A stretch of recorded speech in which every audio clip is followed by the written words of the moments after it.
Bismillahirrahmanirrahim. Assalamualaikum warahmatullahi wabarakatuh. Bismillah, walhamdulillah, wala hawla wala quwata illa billah. Anak-anakku sekalian, hari ini kita akan belajar tematik 4, tema 1, subtema 2, pembelajaran yang kelima. Materi yang pertama yang akan kita bahas adalah tentang senjata tradisional. Senjata tradisional adalah bagian dari kebudayaan bangsa yang luhur. Kita sebagai generasi muda harus mensyukuri dan menjaga agar kebudayaan tradisional tersebut tidak punah. Pada zaman dahulu, masyarakat melakukan perburuan untuk mendapatkan hewan sebagai sumber makanan. Mereka yang menggunakan senjata untuk berburu, untuk membesarkan diri dari serangan musuh dan berperang melawan musuh. Senjata tradisional yang dimiliki masing-masing daerah merupakan unsur budaya daerah. Nah, kalian lihat di video ini ada 5 gambar senjata tradisional. Salah satunya yaitu adalah rencong, senjata panjang itu yang merupakan senjata tradisional berasal dari Nangro Aceh Darussalam. Yang kedua adalah pisau surit. Yang tengah itu adalah pisau surit yang berasal dari Sumatera Utara. Terus yang ketiga adalah kujang. Kujang adalah senjata tradisional yang berasal dari Jawa Barat. Yang keempat adalah parang sawalaku yang berasal dari Maluku, dan yang terakhir adalah senjata tradisional yang berasal dari Papua. Nama senjata ini bernama pisau belati.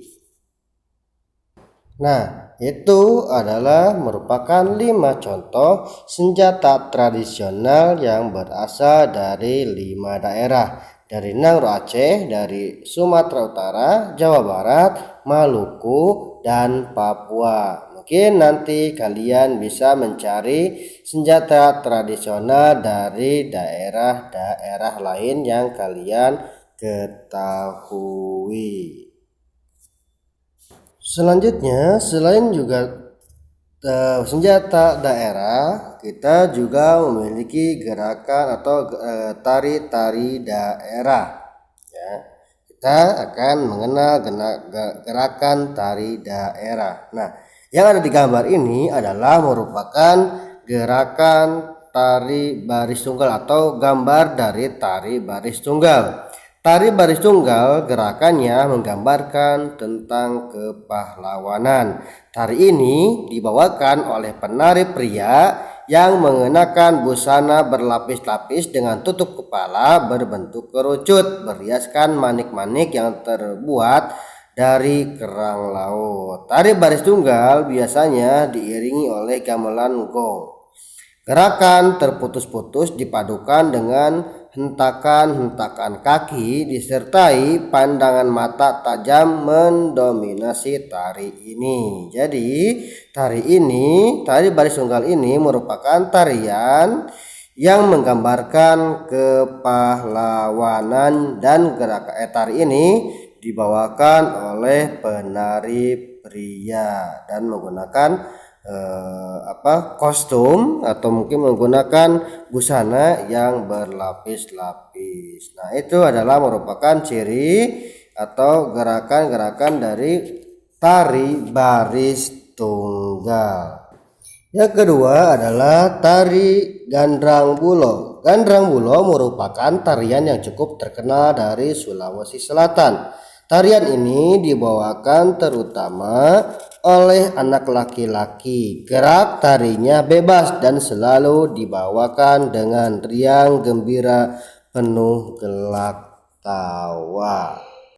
Selanjutnya adalah tari serimpi. Tari serimpi merupakan tari klasik Jawa yang berasal dari abad silam di istana. Tari serimpi biasanya dipentaskan 4 penari wanita. Gerakan tari serimpi menggambarkan peperangan melawan kejahatan. Gerakannya dilakukan dalam tempo sangat lambat. Dan yang terakhir, yang keempat adalah tari jatilan. Jatilan merupakan tarian Jawa yang dibawakan oleh penari laki-laki. Tarian ini dibawakan oleh dua penari atau lebih secara berpasangan yang gerakannya dilakukan seperti orang berperang. Nah, itu adalah merupakan 4 contoh tarian-tarian daerah yang berasal dari daerah-daerah yang berada di negara kita Indonesia. Selanjutnya kita akan masuk ke pembelajaran yang ke-6. Nah, yang akan dipelajari di pembelajaran ke-6 ini tentang bentuk kerjasama. Salah satu contoh bentuk kerjasama yang ada di lingkungan masyarakat adalah tentang kegiatan siskamling dan kerja bakti. Apa itu siskamling? Siskamling adalah kegiatan atau sistem keamanan lingkungan yang sering disebut dengan istilah ronda, yaitu menjaga keamanan dan ketertiban sekitar lingkungan. Siskamling atau ronda biasa diadakan tengah malam hingga dini hari. Ronda dilakukan warga secara bergiliran. Dengan adanya kegiatan seperti siskamling ini, angka kejahatan bisa terkurangi. Kegiatan ronda juga bisa menciptakan lingkungan masyarakat setempat yang aman, damai, dan sejahtera. Nah, kenapa kegiatan siskamling ini menjadi bentuk kerjasama? Karena pada pelaksanaannya siskamling itu antar warga RT atau antar warga RW mereka bergantian, mereka bekerja sama untuk menjaga lingkungan.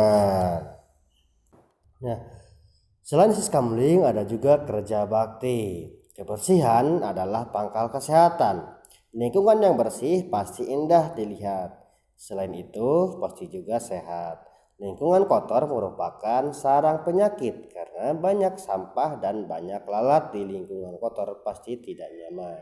Agar sehat, lingkungan harus dibersihkan. Masyarakat harus rajin mengadakan kerja bakti membersihkan lingkungan. Saluran air dibersihkan agar tidak tersumbat. Rumput liar dan semak belukar dibersihkan. Selain lingkungan menjadi bersih, kerja bakti juga mempererat hubungan antar warga.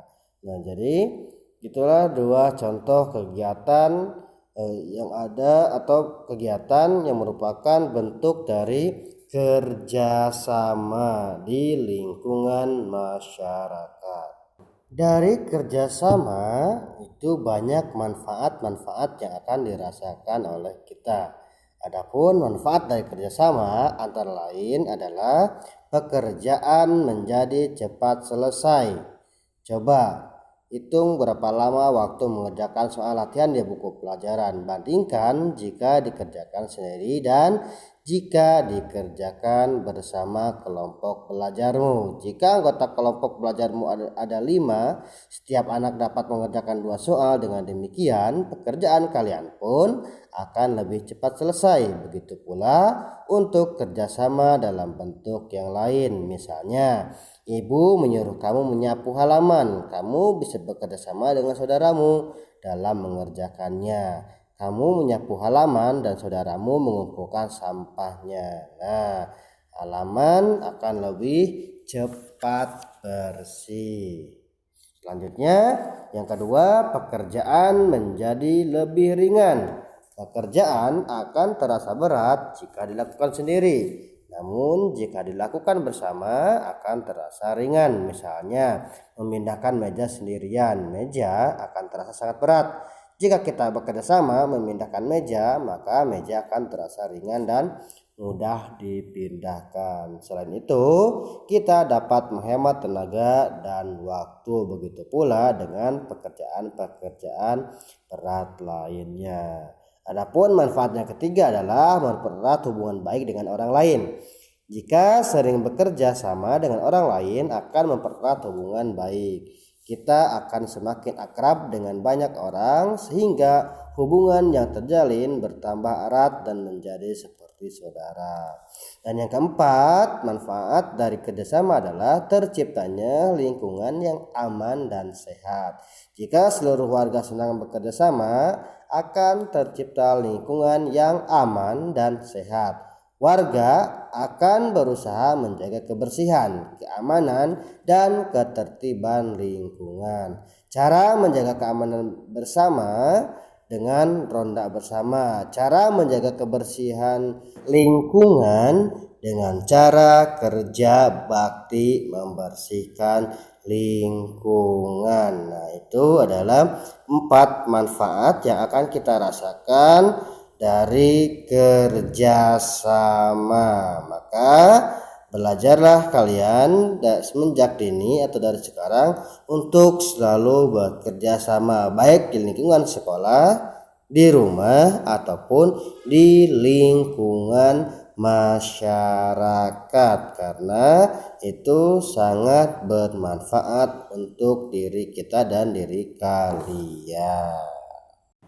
Demikian pembelajaran kita hari ini, semoga bermanfaat ya, dan mudah-mudahan kalian juga paham. Misalkan ada yang bertanyakan, maka silakan ditanyakan.